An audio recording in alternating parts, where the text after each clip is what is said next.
Welcome, everyone, to another episode of Listen to the Vibes. And I must say, I'm very privileged, very honored to have Mr. Joe Macre on here.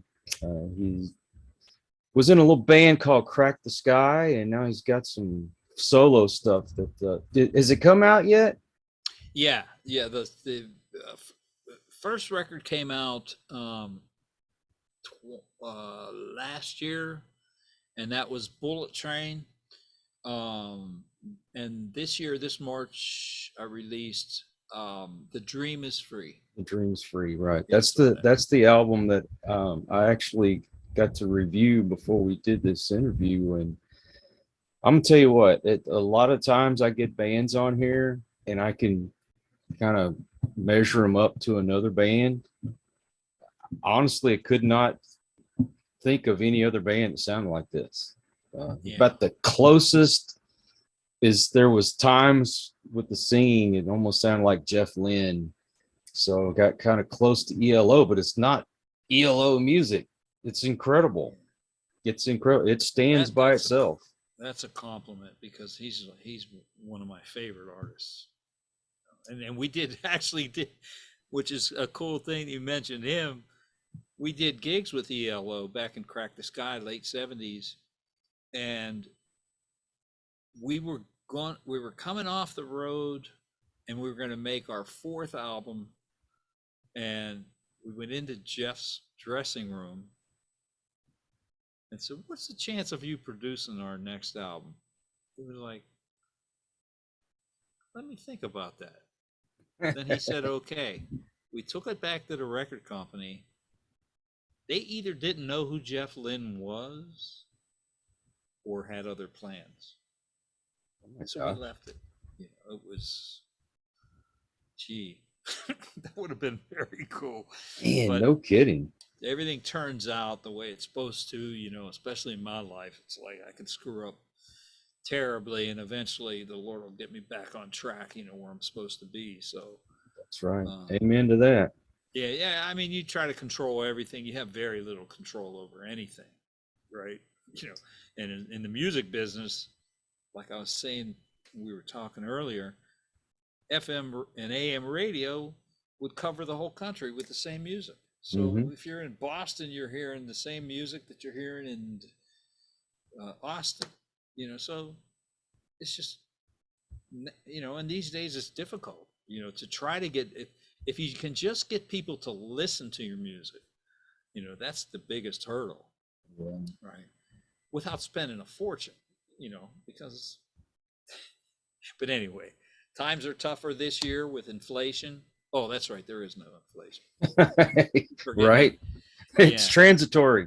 It's transitory, but for some reason, people don't have that extra $20 to put down for a record and stuff. So, I may end up just giving, and I've thought about this quite a bit, just giving records away. Because I know I'm going to have a certain amount of expense, and I know that my payback might break me even, just so I can make another record. There's so many people out there, it's like just on my Facebook page, and they're all like good friends and what Facebook type friends, but they're, I kind of been on there since 2010. So I know these people and I met a lot of them, and whatever, just things have changed so much, and they I guess a lot of people can't afford stuff these days. I'll give records away free. I don't care. It's art to me. It's, and I would have to use the term loosely, but as far as I'm concerned, songwriting is something that I just look forward to. And I did this record because people look at me and they think, "Oh, Crack the Sky is a prog band." Okay, Crack the Sky was also just a vocal band. We were more of a Beatles type band than anything. A lot of different songs and strange arrangements and stuff like that. But because I was in that band, it's like, "Hey man, you need he's a prog guy and a prog.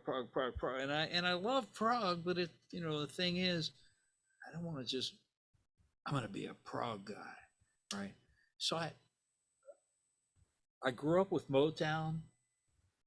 the early funk, Ohio Players, Funkadelic, you know, Motown, Filet of Soul, Spinners, Coasters, just Parliament, just, you know, all that stuff. So, and I would play on a Hofner Beetle bass. Yeah. I would play funk on that because that was my bass. I saved up to buy that bass and I bought it, and then that's what I would play. And so then after, you know, as I got into Crack the Sky and all that, you know, then I started getting into Yes and King Crimson and, you know, the heavy prog stuff back to Straub's. John Palumbo, Ricky, and I worked at what used to be called the Stanley Theater in Pittsburgh as security guys. So I remember the first time, you remember a band named Straub's? I remember the Straub's, yes. From Britain. Straub's comes in. I don't know if it's their show or they were opening for somebody. It was the first time I heard a Mellotron. People's voices. That's got to be part of our band. And we went out and bought a Mellotron. We got to have a because as soon as you hit that Mellotron, you're a prog band. That's all you need. Right? And but besides that, we're big Yes fans. And then, yeah, it was almost kind of like and then we did security at Three Rivers Stadium. So, you know, I remember I was in charge of Chicago's trailer. I got to meet cool. Terry Cath. I was a big Chicago fan because back in high school, our group was a 7-piece group with horns, right? And Chicago was a big part of that, you know. But you know, people will ask me to go to concerts now. And the last one I went to was Brian Wilson. And I totally enjoyed that because I was in the third row and his teleprompter was right here. It looked like he was looking at me the whole time, you know. And Al was there from the Beach Boys and that. And his son was playing the other guitar too. But anyway, I don't like to go to concerts. You know, my son, he's a big John Mayer fan, and who's the other guy? Whatever, and he'll always get us tickets to these concerts, right? Mm-hmm. Concerts these days are different than they used to be. Like, first of all, you'd walk into an arena and just smell pot, right? Yeah. You walk into an arena now, and it's just kids on cell phones.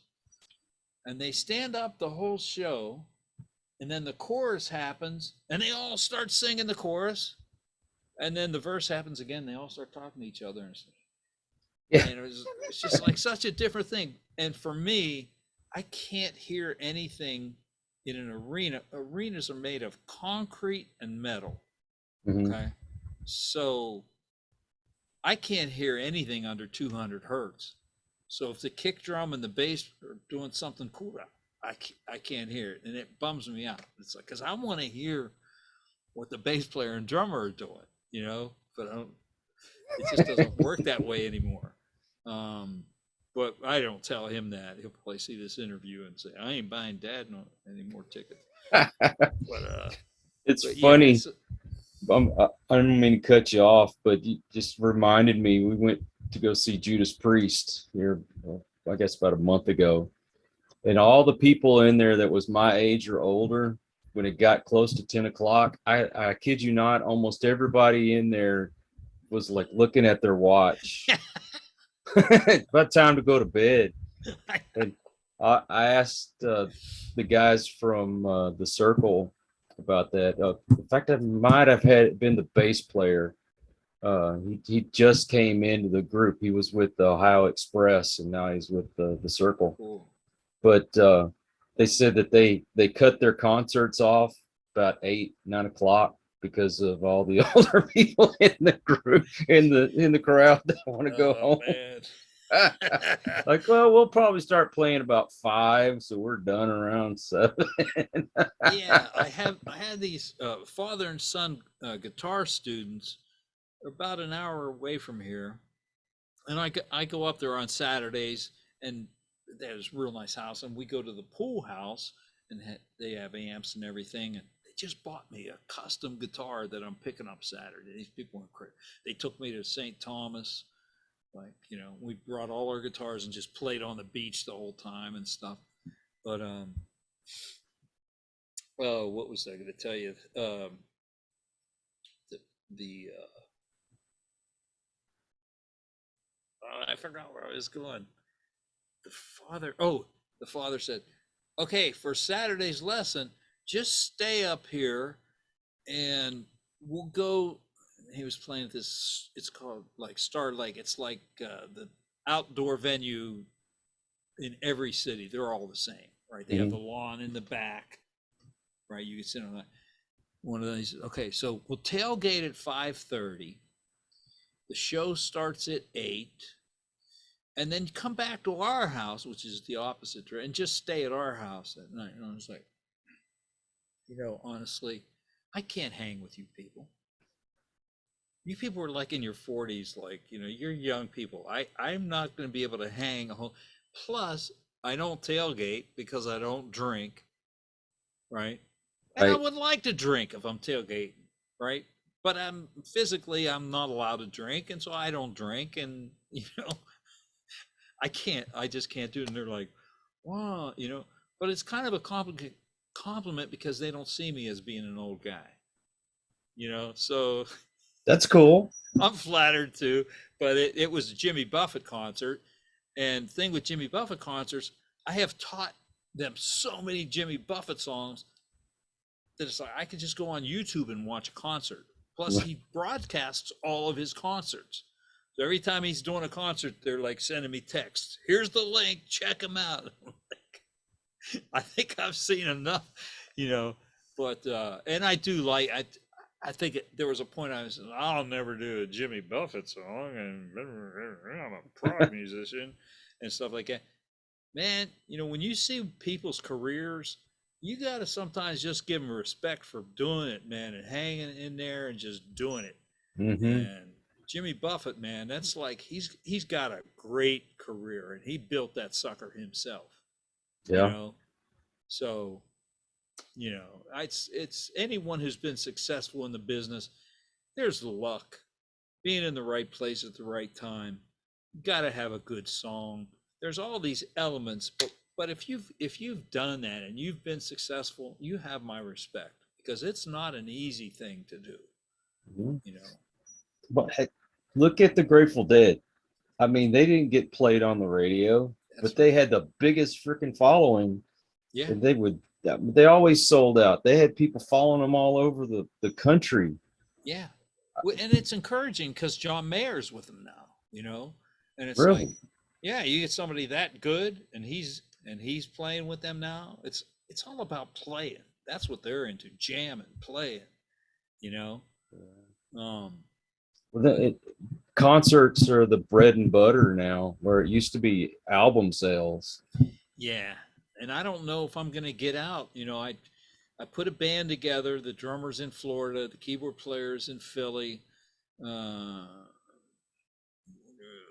Ricky is over here, guy in Baltimore, another guitar player. And I'm thinking, how am I going to release this record and go rehearse these guys? I got to go to Florida, rehearse the drummer, or have him come up to Philadelphia and rehearse the drummer with the.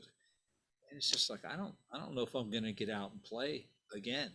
I kind of just stopped thinking about it, because you can only do one thing at a time, and making the record was the most important thing for me. We did have a thing right before COVID. We were working with Gary Sinise, and no kidding. Yeah, and so love that guy.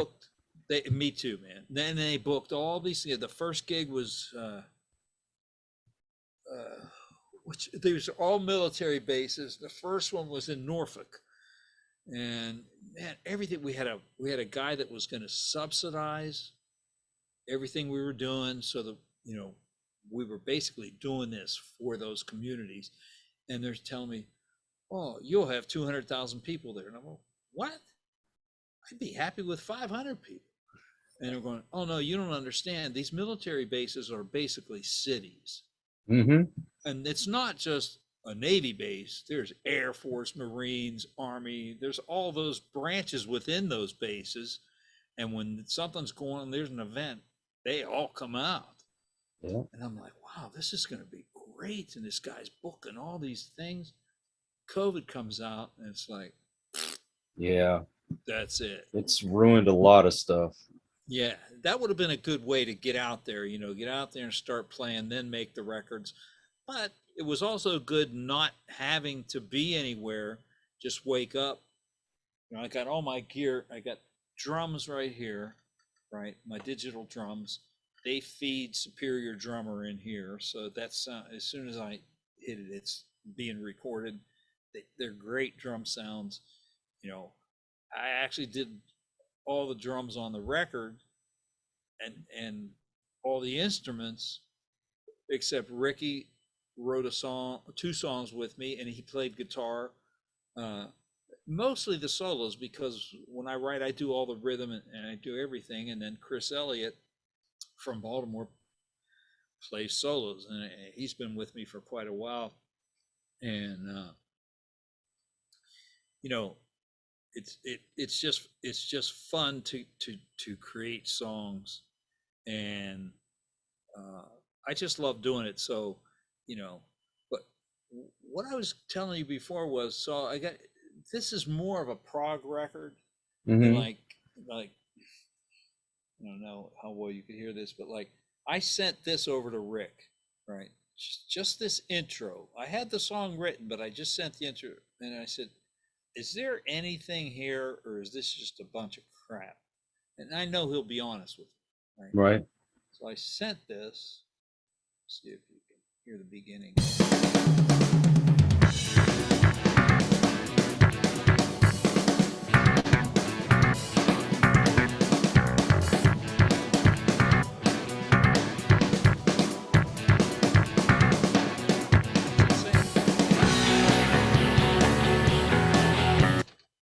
He calls me up, Mac, it's great. That's you. Nobody else is going to do that.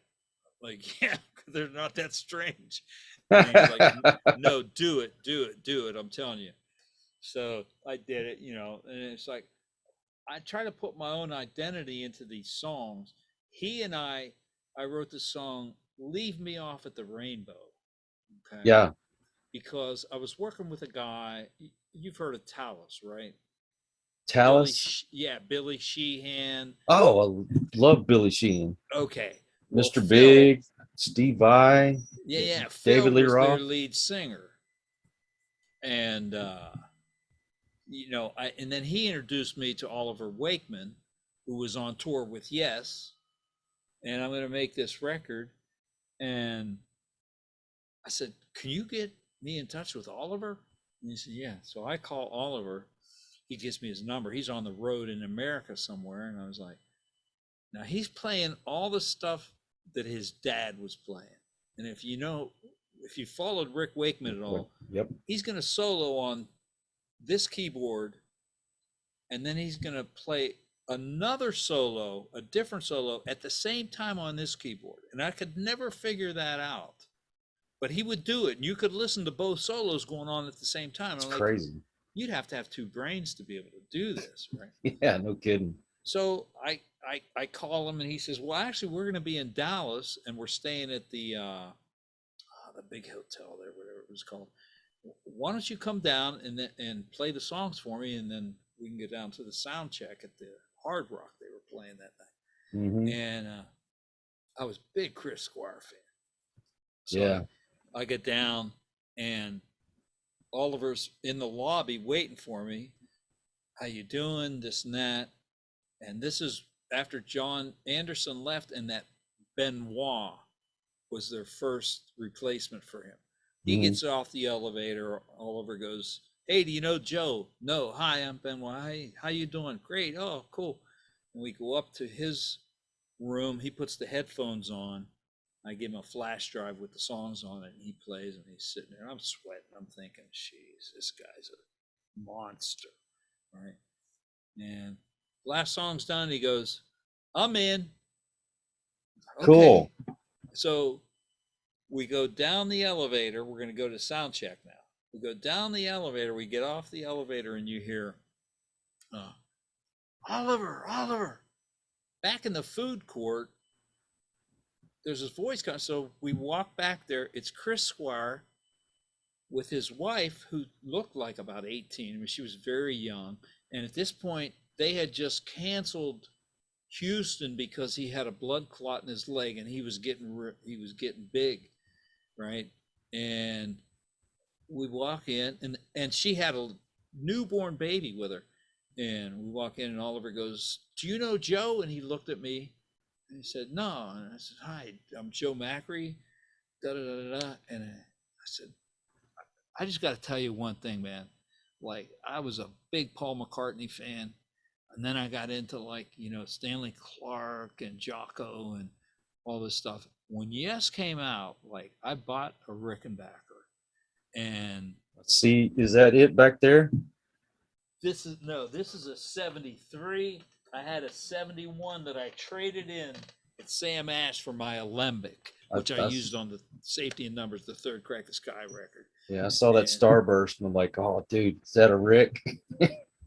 Yeah, that 71 was wonderful. These 73s are heavier and bigger. I've had this all modded out, so it's got very cool Rickenbacker pickups and everything and all that, but I've had a bunch of work done on it. But I said to him, when Close to the Edge came out, I stayed up every night till about 5 a.m. I was working in the steel mill, and I would stay up all night and work on that because I had to drop the needle, and when the note came by, I had to lift the needle up real fast. Hum the note. Okay, there's the third note out of 20 notes. I said, but I worked it up so that I learned Close to the Edge from the beginning to the end, and it was pretty much one song. It was a bunch of different songs, but it was continuous, right? Mm-hmm. And I said, but the thing was, I could play every note, but I had no idea why I was playing those notes.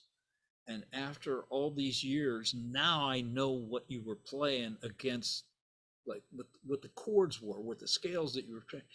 And it even means more to me now, And he sat there and he just looked at me and he went like this. And it was almost like a spiritual moment where it was like, it looked like he didn't say anything, but what I got was,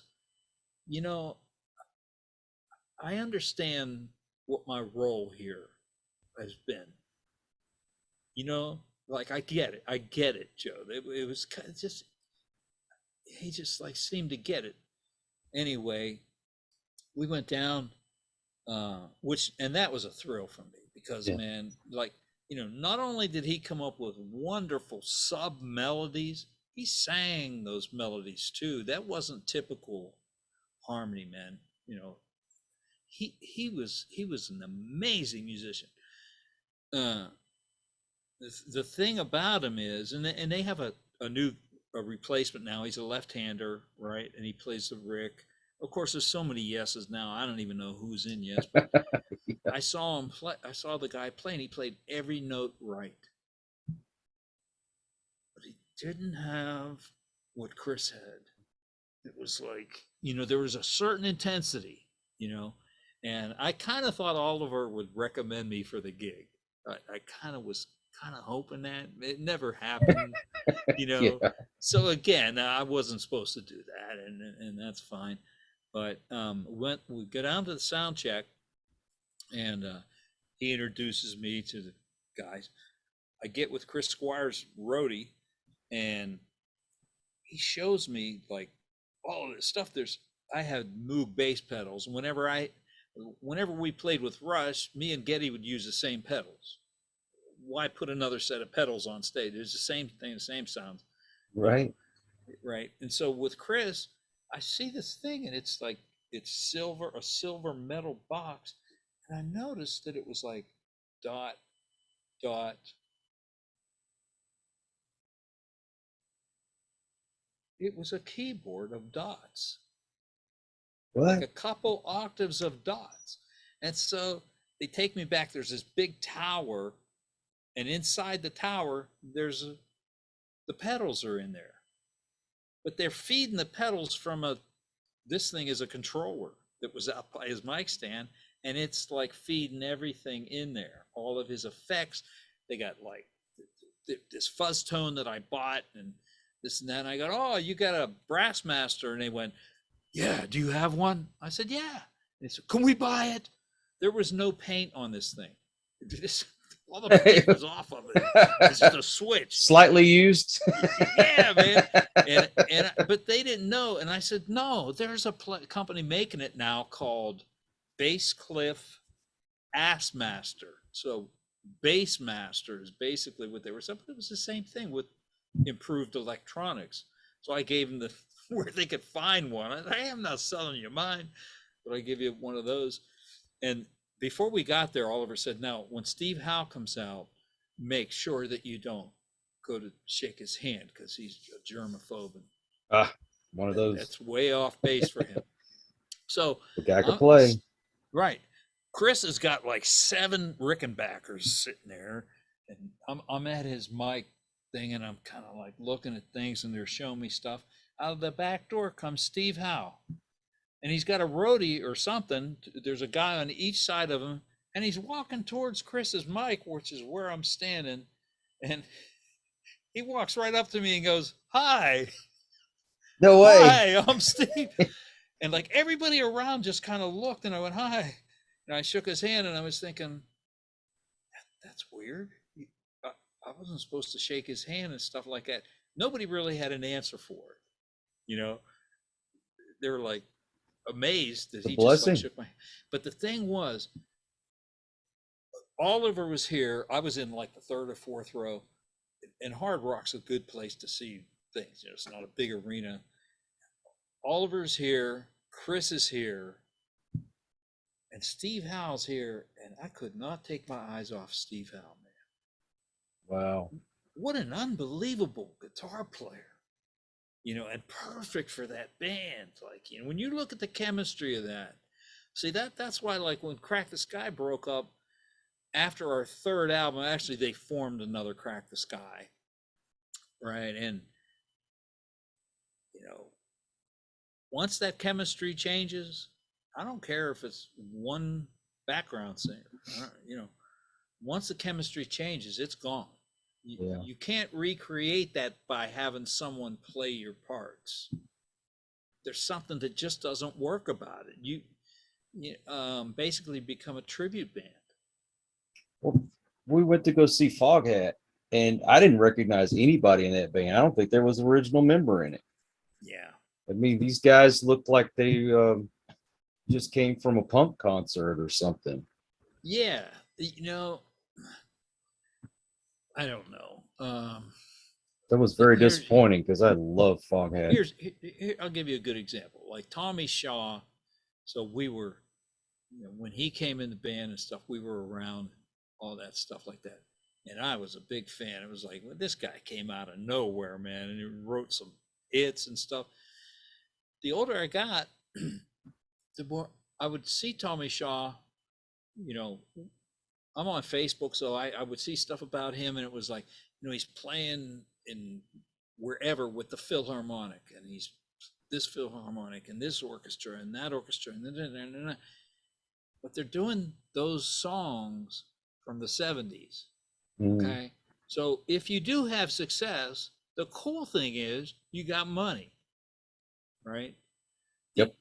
The thing that's not the coolest part about it is you're labeled by those songs. So for the rest of your life, that's you. Right?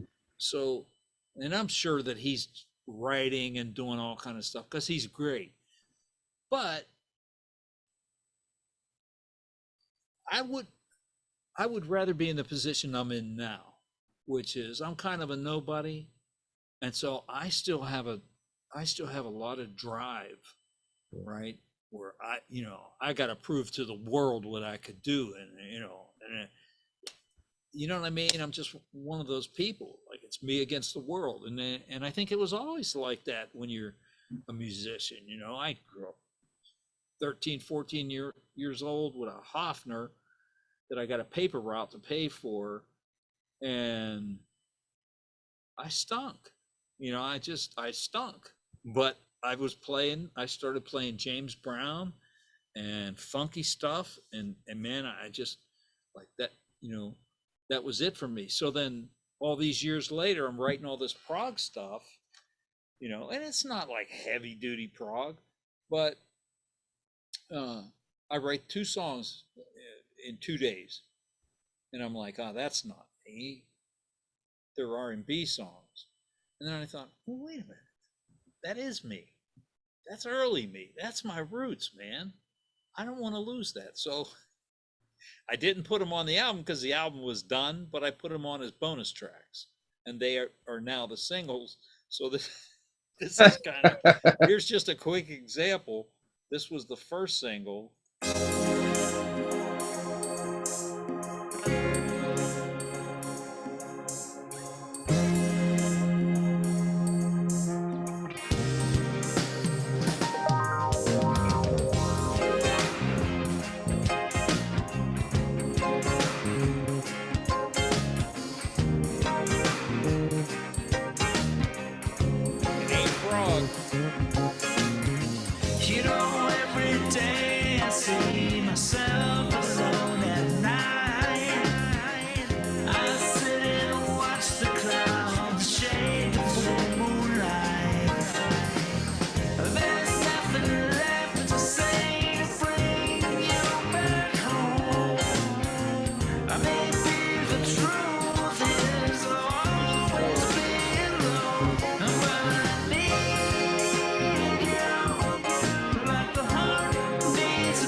Okay, so that's an R&B song, all right? So that did really, really well.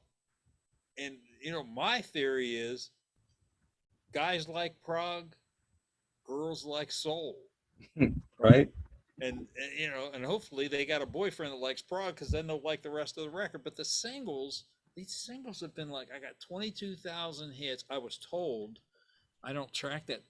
22,000 hits on Spotify, 10,000 on YouTube. And it's like, well, who's listening to it? This is like girls. They like relationship songs and they like guys singing about it. And I grew up with it. So then I just released this one.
So that's Chris Elliott from Baltimore. I thought, you know, not a lot of R&B songs have guitar solos in. You know, rock guitar solo. Right. And he's so good and he plays with such feeling, man. So, yeah, so it's like, you know, I'm thankful that I'm able to do what I want to do musically because there's so many genres that I've been involved in Yeah. You know, I don't have to be Crack the Sky. I don't want to be Crack the Sky. I don't want to, you know, I want to people be will say, you. yeah, they'll say like, you know, hey, that's crackish. You know, that's, well, I was in crack.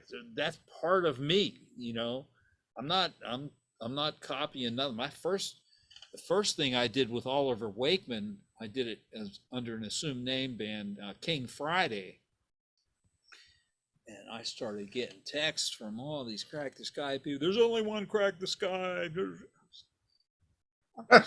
something different. This is not Crack the Sky music. So, but now they're all cool with me. I mean, everything's cool. You know, I don't fit to any standard, and I don't make any excuses for what I do because I'm free to do what I want, and I like that. You know, Yeah. so no complaints here. Well, you were talking about Tommy Shaw. I mean, yeah, he's forever going to be tied to Styx music. When he, went outside of Styx, I mean, I love Damn Yankees. I thought that was a great project, and Yeah, I know they get a lot of flack, but I thought they were awesome. yeah, And then he had, I think it was the album was called Shaw Blades, where he's doing stuff with Jack Blades from Night yeah, Ranger. yeah, So they went from Damn Yankees to doing Shaw Blades.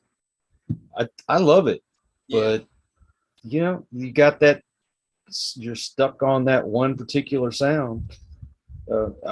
Phil Collins, great career, awesome with Genesis, but even his solo stuff, I could say, yeah, I could see Genesis playing this. mm-hmm.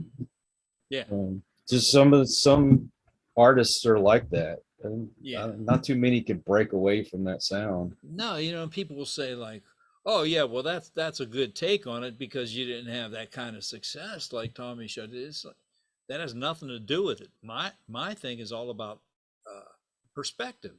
You know, if I were in his shoes, I'd be very thankful and grateful that I had the success that I had. At the same time, when you've had that success, how much do you have to keep doing that? And like, you know, like, are you bound to that? Can you get away from it? Can you become an artist and just do what you want? So for me, it's like, you know, getting older is getting better for me. I You know what wished I I could mean? say the same for myself.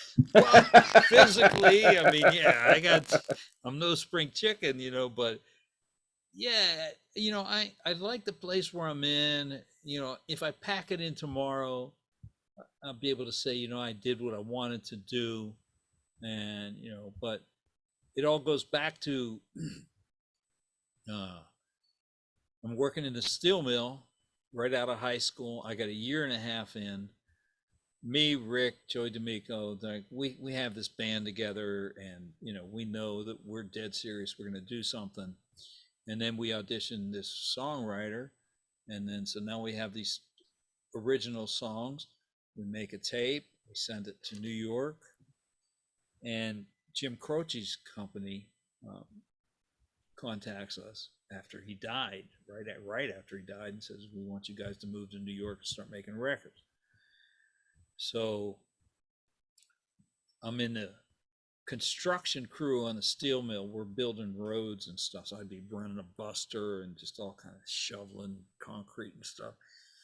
And so I went down. My dad was a foreman in a tin mill. Tin mill was clean.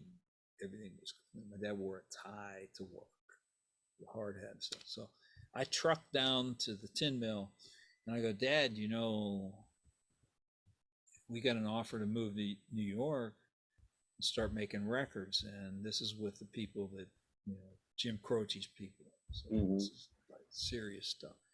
Joe, you got a year and a half in the mill. 2 years, you get your hard badge. They can't fire you. You'll have a career in the mill." And at that time, you know, your uh, retirement was good. You know, whatever. I mean, it's like a decent career. Most of my friends all worked in a steel mill. And I remember standing there and I said, "Dad, what if? Like, you know how hard I worked Mhm. to learn how to do this.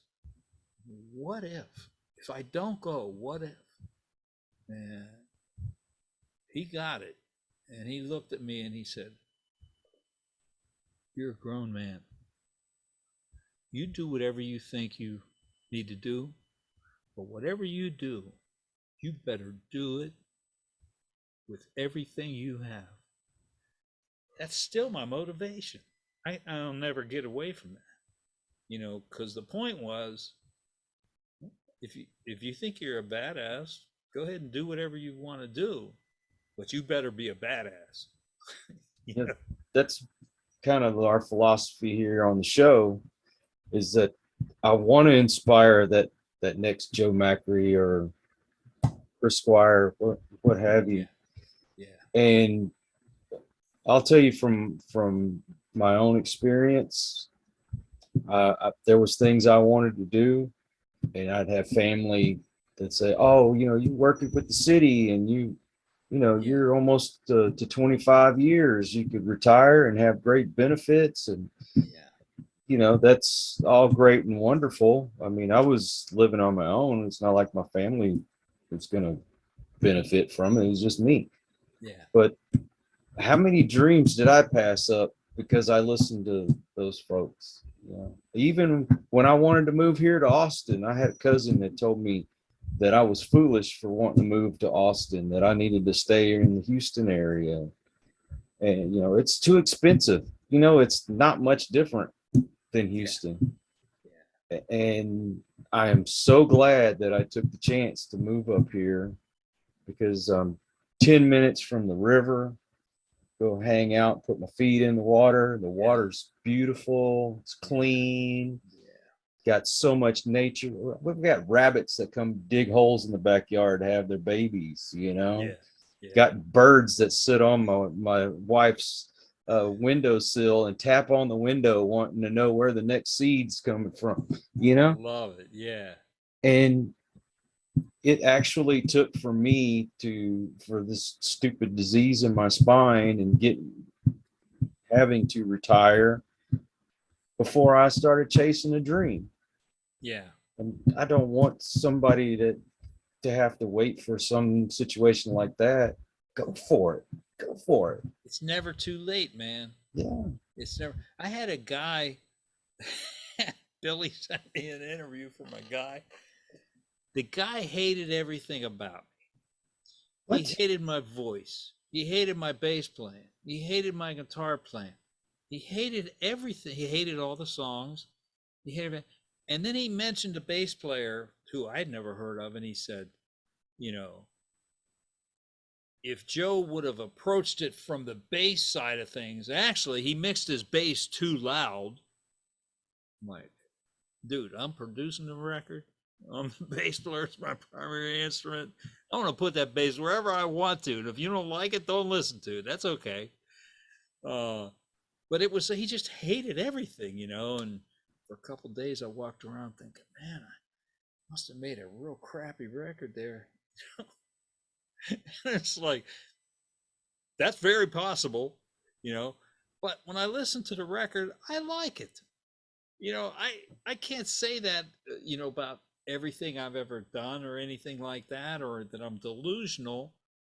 But when I hear one of the songs, I'm like, I like that, so I'm doing what I like, and hopefully some people like it, whatever. But when I listened to this album, the thing that popped in my head is I could have seen this album in my record collection back when I was in high school. That's what a lot of the interviewers were saying to me, that some of these prog people need to start listening to stuff like this. You mentioned Genesis earlier. Genesis is one of my favorite bands of all time. Mm-hmm. The thing about Genesis that was different from Yes is, of course, they would do all these interludes and like complicated space stuff, and the chorus would be like commercial. You have your own special way of holding my hand, like beautiful choruses. I always wanted to do that. Like, no matter how prog it is, I want to bring it home with a nice chorus, and that's kind of what I did on all these songs. And I would send as soon as I had a draft down, I would send it to Rick, and he'd go, "I can't stop singing that, man," you know. And it's like for years he never told me that he liked anything I ever did. You know, when were in Dallas, I'd send him a track. He played guitar on it, and he never ever said he liked anything that I ever did. But we wrote Safety in Numbers together, right? So that was the last thing we had done. And then I was telling you about this one song. I had it, "Leave Me Off at the Rainbow." Like with everything that's going on in the world, you remember being like in high school, and you would save your pennies. One of your buddies had a car, and so you'd save your pennies and you'd put like 50 cents worth of gas in and drive around all night and looking for girls and this and that and the other thing. Yep. What you would say a lot of times is, just drop me off here. Just drop me off here. Just drop me off here. So I sent this thing to Rick, and it's "Leave Me Off at the Rainbow." And so a couple of days later, we're talking. He went, "Hey, that song, that "Drop Me Off at the Rainbow," and I said, "Stop. That's what I was looking for. Drop me off at the rainbow, not leave me off, because that's the phrase would be. Just leave me out here. Just drop me off here. I'll walk."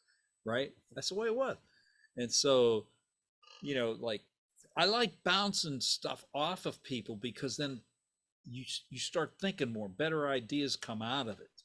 You know, I could have left that as what it was. I think the word "drop" just like made it cool, and I turned it. I hope you don't mind if I'm playing some of these things, but it's Hey, the only way to really you don't think we're going to hit with the copyright strike, do you? Well, I'm covered. I don't mind. Believe me, I love listening to the music. I own all the copyrights for all this stuff. I went on. A friend of mine texted me and said, "Hey man, they're selling your last year's record on eBay." I'm like, what? I go on eBay, there's like all these people selling my Bullet Train record. I'm like, excuse me, I own all the copyrights to this. Da, da, da, da. But apparently, there's one big company that's a clearinghouse, and there's 7,000 labels, they said, that are distributed through them in the digital realm. And when I said that, they confronted the person that had it up there, and I got an email from the person up there. "What's this bullshit?" And like, you can't take my music and sell it. Period. End of story. So I guess they contacted him and said, "What's the deal with this?" You know, so then I went on the other day. Somebody had this album, "The Dream Is Free," for sale with no cover. There's no cover art. Right? So what they did, they bootlegged the record somehow and made a CD out of it. And then there's excuse me, I own every copyright on this, from the sound recording to the song to everything possible, right? Right. And then the next day I look at it, it says "discontinued." I was like, who are these people? Like, you make a record, then they're out there selling it. Well, and it's so easy to bootleg nowadays with computers. Yeah. I mean, geez, I've got the digital download, and I mean, it automatically went to my Dropbox, and I got it forever, you know, as long as I got my Dropbox. Yeah. But I mean, you know, Billy sends me the music so I can listen to it before my guests come on. Yeah. So, and I don't share it with anybody else. I mean, my wife listened to it with me, but I don't share it with anyone until I get okay. But that's cool. The Rainbow song, I remember that being more relaxing for me. Yeah, and let's go.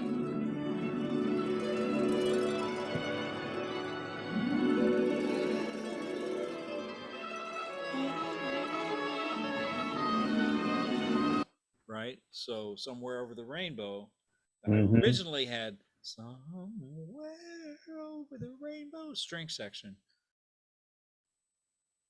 And it was almost like too much.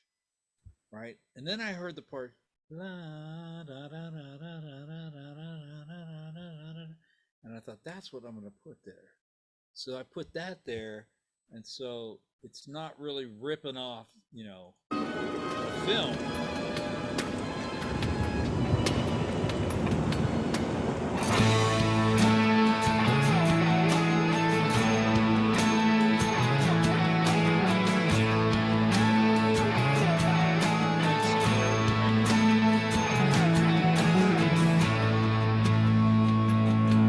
I want to make it more like a Pink Floyd kind of thing. The thunder cracks, clouds roll in. It sounds Pink Floydish there. I'm safe within. Live life on the run, or watch it fall away. In the eye of the hurricane, there's peace today. So drop me off at the rainbow, clear blue sky. Yeah, so that's another one of those lyrics, there's peace today. Which port of the storm are you in, where is your anchor? And I think a lot, so I like to put lyrics in where people kind of think, like, I like to think a lot, but then the smoke detector goes off. Yeah. But it's like I don't know. It's a matter of just getting people to listen. If you could, well, it's like with any record. If you hear it a few times, there's things that you get used to hearing, and you want to hear it again. You want to hear it again. You put a record on and listen through one time. If it's not like a Close to the Edge or something like that, it's not going to stay in your memory. You're going to have to listen to it over and over and over. My favorite on there was Not Tonight. Another one with a chorus. Yeah, you had that opening bass is really, really cool. Oh yeah.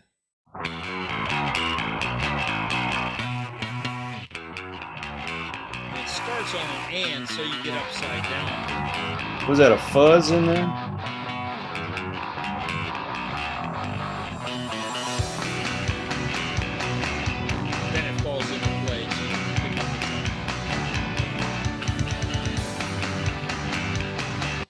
Yeah.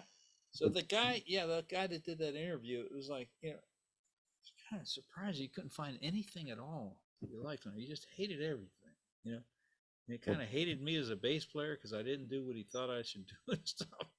But I guess that's all part of the ride, And I've got some interviews that have just been really, really great, really nice, and if I didn't like it, I would have never let you even on the show. I thought it was pretty cool. And it sounds corny, but listening to Not Tonight, I can see a music video going on. And the corny, I guess you'd consider corny. It's almost like I could see you on top of a mountain playing, and then kind of switching to cruising through the city at night. So that's the feeling I got listening to the song. Yeah. I mean, I don't know what your feeling was when you were writing it, but that's what I got from it. Yeah. You know what? Basically, it was just the question of like, stop questioning yourself on everything that you're doing. You could tear apart everything you're doing. Sometimes the best thing you could do is just do it.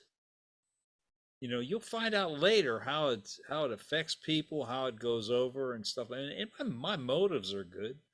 I'm not out trying to hurt anybody. I'm not a critic. I don't,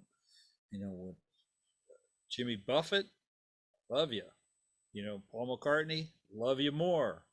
Dream Theater, you know what I mean? It's like, if you got something to say and you're willing, people that have spent time learning how to play an instrument, for me, I'm 13 years old, I'm fat, and I have 3 sisters.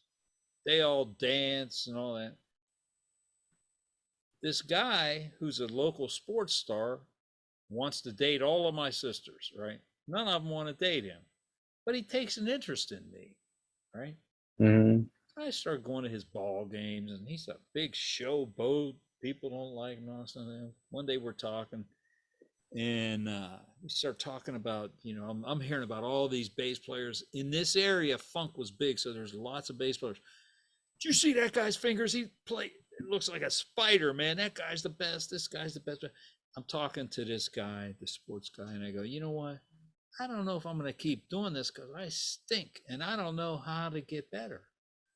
And he said, because I was taking lessons and I was learning the Chet Atkins accompaniment style, but all I learned, 9 months, I was playing Little Brown Jug for 9 months.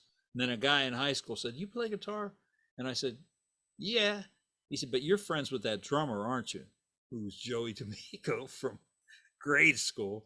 Yeah. Can you guys come out to my house tonight? Yeah. Joey's dad drove us out. I learned 7 songs.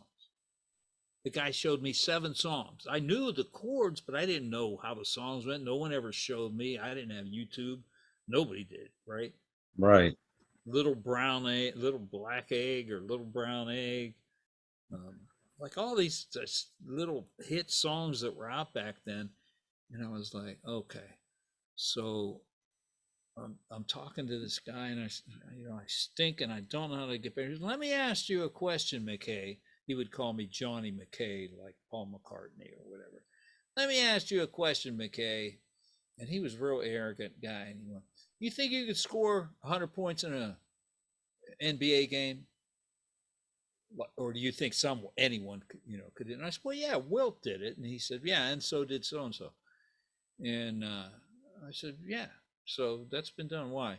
He said, so you don't think that like shooting 1,000 foul shots every day would help a basketball player be a better basketball player? And the light, it was meant for me. And now I know where it came from. And it was, the light went off, and I need to approach this as like a sport, right? So yep. I dedicated 4 hours a day in my bedroom. And that was it. And I would just practice and practice and practice and practice and practice. And after a while, people were starting to say, hey, that Macre kid's pretty good, man. Did you check him out? This and that and the other thing. And once you get a little shot of that, that gives you motivation. It's like, I want to get real good, man. I want more of that recognition. So I just really dedicated myself to learning the bass. And, I only knew so much, when crack got started and stuff like that, but it was enough to be able to have a good rhythm section, that people kind of still talk about and stuff. Yeah. So, and y'all got a good Right Up and Rolling Stone. Well, that's the other thing. So, the first album was Album of the Year by Rolling Stone.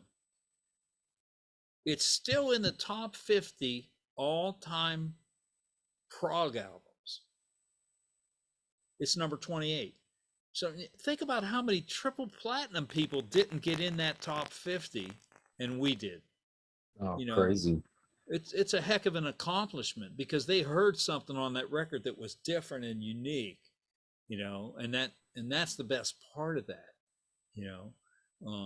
The worst part of it is everybody expects you to be Mr. Prog. Mm-hmm. Right. It's like, I got no problem with prog, but prog for the sake of being complex. Yes, was complex, but they had songs and harmony, and, stuff that was memorable. Genesis too. So, it always comes back to the song. Yeah, even when Yes went into the 80s and had to kind of change their sound a little bit, they still stayed to that prog rock. Yeah. And even if it was still incredible. I mean, 90125, one of my top albums of all time. Well, Trevor Rabin, I was a big fan of his. I had his album. And then when I heard Trevor Rabin was going with them, I was like, wow, that's going to be different. It was different, but it was still Yes. It was. Yeah. And there's not one bad song on that album. Yeah. That's good stuff, man. I mean, geez, as many great bands that are out there, there's only a handful that I could sit there and listen to the whole thing all the way through. Me too. I mean, gosh, how many of them you put the record on and you hear one or two good songs and that's pretty much it. Yeah. Yeah, for sure. I actually did a cover of Safety in Numbers that I released on the last record.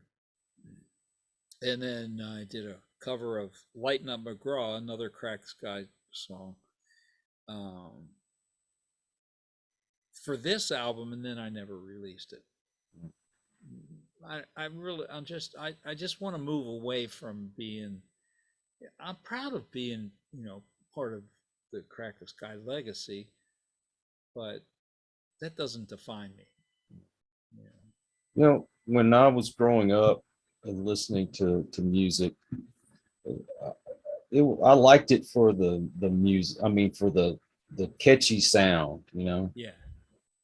And then as I got older, I have to say my uncle had a recording studio, and I used to go in there and he'd record me doing Elvis and Tom T. Hall songs. Yeah. Oh, Sneaky Snake was like my favorite song.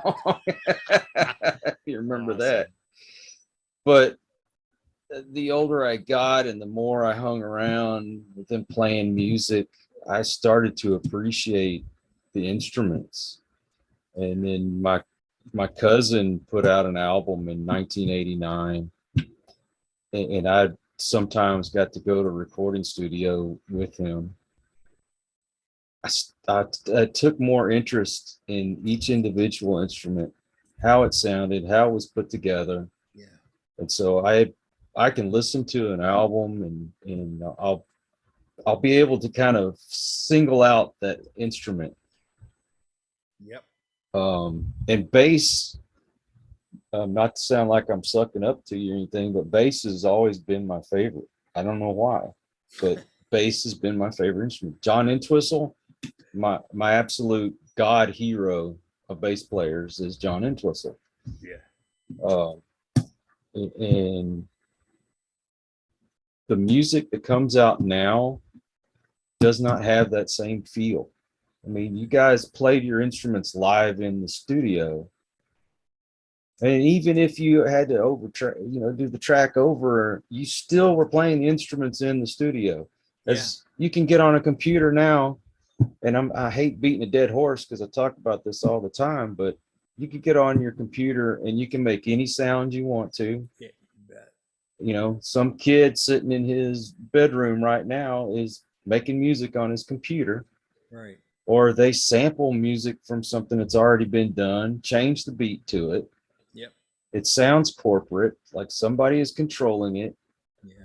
And when Billy James started sending me all this music, he's not let me down once. Yeah. Everybody that I've had on my show, it's yours. You're not copying anybody. Yeah. Even if it has a sound that's, you could say, oh, that's kind of Frank Zappish type of stuff, or, that's a Yes kind of thing. Yeah. It's still your own. Yeah. And I appreciate all of it. I highly recommend it. If you like music for music, listen to this album. It's The Dream Is Free. Thanks, man. Absolutely. I would say if I didn't like it, you wouldn't have came on the show. Because how do you sit there and try to praise something that you don't like? Right. Yeah. Yeah. That'd be pretty tough. I'm just having a good time, man. That's all. Yeah. And it shows.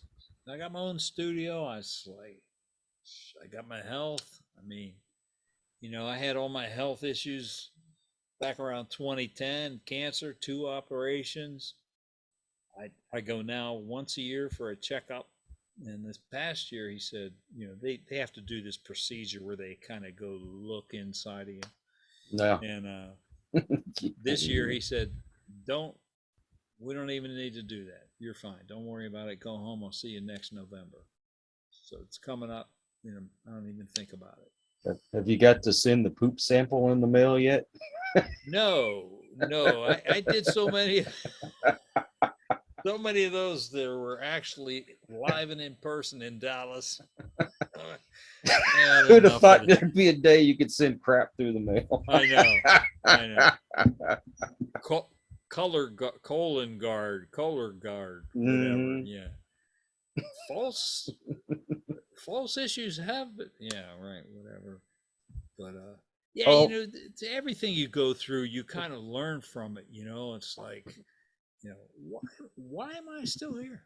Like, what am I doing here? Like 12 years after that whole ordeal, I was pretty much ready to go then. So I'm always thinking, like, I don't want to waste my time, and I don't want to waste it on foolishness. I want to waste it on stuff that's still going to be here when I'm gone. And I have actually told my wife, I think people will probably discover my music after I'm gone more than now. And that's okay.